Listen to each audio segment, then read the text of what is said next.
Yang juga tidak kalah viralnya pada kesempatan kali ini, kita akan mereaksi tentang apa peristiwa di mana seorang yang dipersenjatai atau dibolehkan oleh undang-undang memegang senjata, dalam hal ini oknum TNI, yang seharusnya untuk membela negara, yang seharusnya untuk melindungi masyarakat, namun faktanya kemudian digunakan untuk membunuh sesama masyarakat. Dan yang dibunuh masyarakat sipil yang sebetulnya menurut kisahnya mereka menuntut haknya, mereka akan mencoba untuk mengambil miliknya. Fenomena apakah ini? Kok ada orang yang seperti itu? Al-Quran punya jawaban. Di antara sebab utamanya adalah wa tuhibbunal mala hubban jamma. Mereka mencintai kehidupan dunia berlebihan, melampaui batas.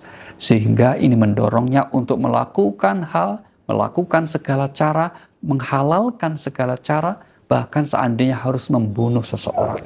Tentu ini sesuatu yang buruk dan tentu ini harus terus kita suarakan agar hal itu tidak terjadi lagi.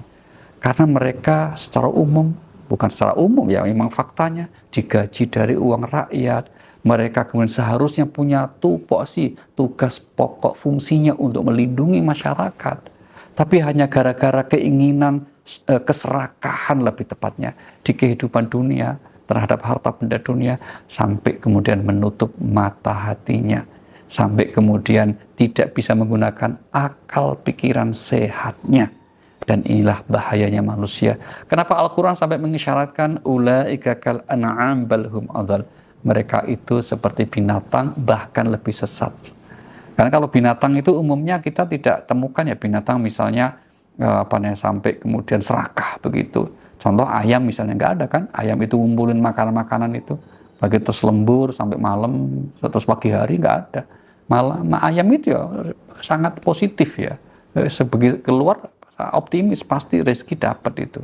Nah, cuma memang ayam nggak punya gaya hidup masalahnya ya, sehingga kemudian kalau pada akhirnya begitu ya nggak apa-apa. Cuma manusia diberi akal pikiran, hati nurani, tapi juga ada nafsunya. Seringkali nurani nafsunya itu terus berantem, sehingga seringkali pikirannya kalah. Hawa nafsunya ia menang. Maka yang terjadi adalah lebih sesat dari binatang.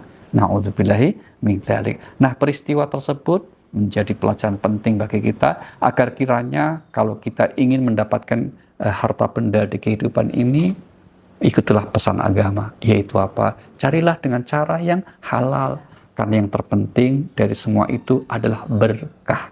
Apa itu berkah? Terus bertambah kebaikannya. Sedikit yang berkah, maka itu jauh lebih bermakna daripada banyak tapi tidak berkah. Kan kalau banyak yang tidak berkah, itu hanya akan menjadikan pemiliknya itu jauh dari kebahagiaan. Tapi sedikit yang berkah akan mudah kita untuk bahagia. Ya, jadi jangan kita punya ambisi untuk mendapat banyak, apalagi sampai dengan cara yang tidak benar. Nah, ingat kata kuncinya, sedikit yang berkah jauh lebih banyak daripada yang banyak, namun disertai dengan cara-cara yang tidak dibenarkan menurut norma. Semoga kita terlindungi dari hal-hal yang tidak baik, sehingga yang kita peroleh, yang kita raih adalah sesuatu yang diridhai oleh Allah Subhanahu wa Ta'ala.